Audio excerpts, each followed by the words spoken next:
Star Wars 7x7 episode 2091. Following up on yesterday's episode about The Mandalorian, I thought today we would talk about probable storylines that we're going to see pursued in Season 2 of The Mandalorian. Punch it!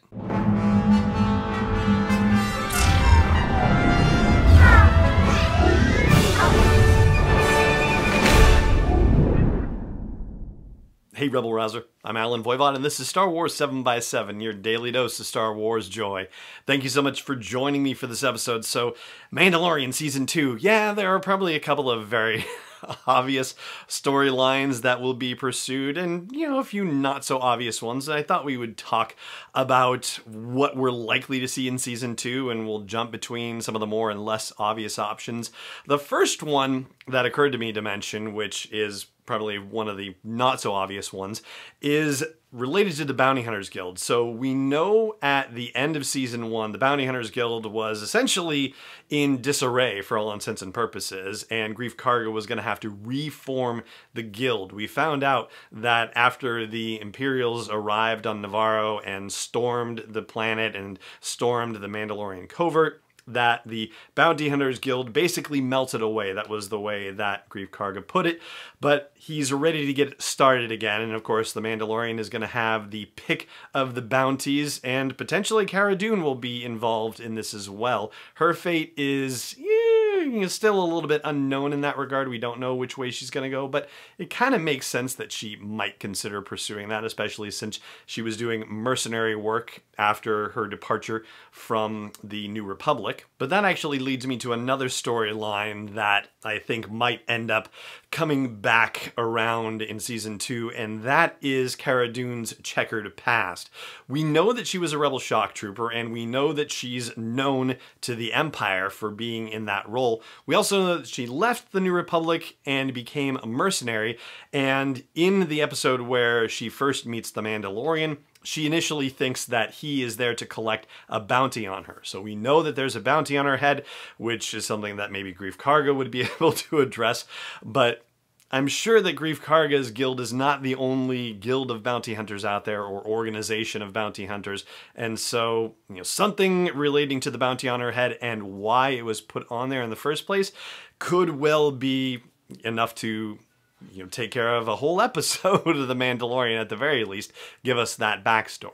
And speaking of the Rebellion / New Republic, I think it's likely that we're going to see some sort of New Republic representation in Season 2 of The Mandalorian.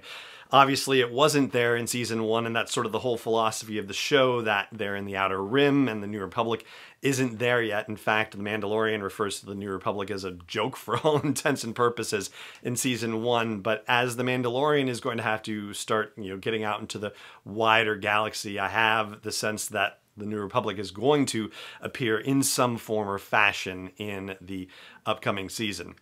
And speaking of that, there's something from the date perspective that jumped out at me. So The Mandalorian takes place, you know, Season 1 takes place specifically in 9 ABY. That's 5 years after the Battle of Endor. So just for fun, if we consider the possibility that Season 2 would take place in 10 ABY, and this is just me saying it, I haven't seen it suggested anywhere, hinted, rumored, whatever you might want to throw at that.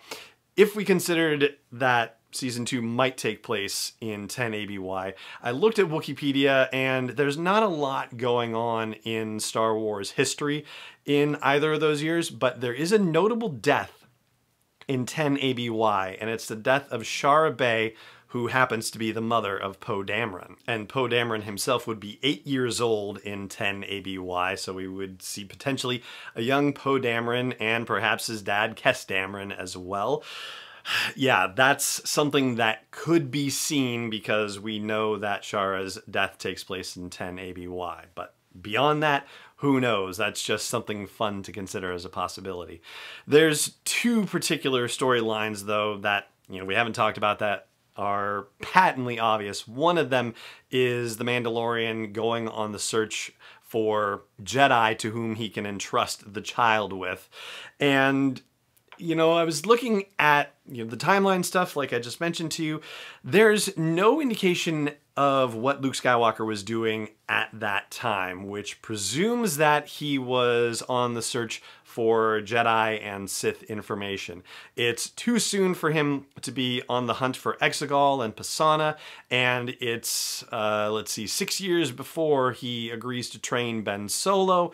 So, yeah, where he is, who knows at this point. The idea of a younger Luke Skywalker appearing in The Mandalorian sounds crazy, but, you know, we have to open up the door to the possibility, because who else could The Mandalorian deliver the child to? I mean, there's no other Jedi around, so that would be the only option. And then, of course, there's the question of Moff Gideon. So there are two particular things that are worth pursuing about Moff Gideon. First of all, how he came to be the person in control of this particular Empire remnant, and how big this remnant is. Like, how much influence and power does he have? How far does it extend around Navarro? Like, is it a whole parsec, right? That sort of thing. Like, what is his background? What is his deal? And more importantly, one other thing which opens up a whole can of worms. Before I get to that, I do just want to say, hey, if you enjoy the show, I hope you will rate it on your favorite podcast app of choice, or give it some thumbs ups and, thumbs ups? Yeah, that's right. Checking the grammar on that. And, any type of love you can get it on any particular platform where you might be enjoying it, I would greatly appreciate it. And it helps get the word out about the show to more and more people, which is never a bad thing. Who doesn't want a daily dose of Star Wars joy, right?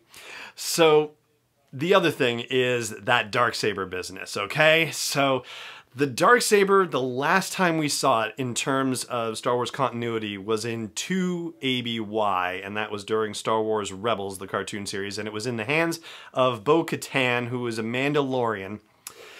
And that's it. And so now here we are 7 years later, and the Darksaber is in the hands of Moff Gideon. So something had to happen where the Darksaber is no longer owned by Bo-Katan, and that means that something bad went down with the Empire on Mandalore, which, tends to happen. But let's throw this particular thing out there. I can't imagine a world where Dave Filoni has Bo-Katan die off screen. So that, to me, my thinking would be that Bo-Katan has to still be alive in 9/10 ABY. And the fact that she does not have the Darksaber, and the fact that we have Mandalorians running around, seems to suggest to me that we might be going to Mandalore at some time during Season 2 of The Mandalorian. And considering that we are going to learn more about Mandalore with the Siege of Mandalore storyline in Clone Wars Season 7, yeah, it seems like it could be, Mandalore happiness all the time carrying through, and it's Dave Filoni involved with this thing, so that wouldn't surprise me either. Now, just for fun, I went looking through the Twitter feed of Katie Sackhoff, who does the voice of Bo-Katan in Star Wars, and will be doing it in the Clone Wars Season 7 again. She is also probably best known as Starbuck in the rebooted Battlestar Galactica. I don't see anything in her Twitter timeline that suggests that she was involved with Mandalorian Season 2, but I also don't see, let's put it this way, I don't see things in there that would preclude it from being possible. So, the whole thing about what we talked about last week with Rosario Dawson being cast as Ahsoka Tano, that's a big name to be sure. And Bo-Katan, for a character, is comparatively lesser known than Ahsoka Tano, and I would dare say that they could get away with casting somebody who is, slightly less known compared to Rosario Dawson, maybe more than slightly. I, don't mean to cause any offense at all in that regard, but it seems within the realm of possibility that Katie Sackhoff could be cast as Bo-Katan for Mandalorian Season 2. That's just my take on it, but would love to hear what you think about that. So by all means, drop me a comment wherever you happen to catch the show, if there is a comments place for it, or at home base for the show at sw7x7.com. And that is going to do it for today's episode of the show. Thank you so much for joining me for it, as always, and may the curve be flattening for you wherever in the world you may be. Podcast is not endorsed or sponsored yet by Lucasfilm Limited, Disney, or 20th Century Fox. It is intended for entertainment and information purposes only. Star Wars, the Star Wars logo, all names and pictures of Star Wars characters, vehicles, and any other related Star Wars items are registered trademarks and/or copyrights of Lucasfilm Limited or their respective trademark and copyright holders. May the Force be with them. All original content is copyright 2019 by Star Wars 7x7. We hope you love it.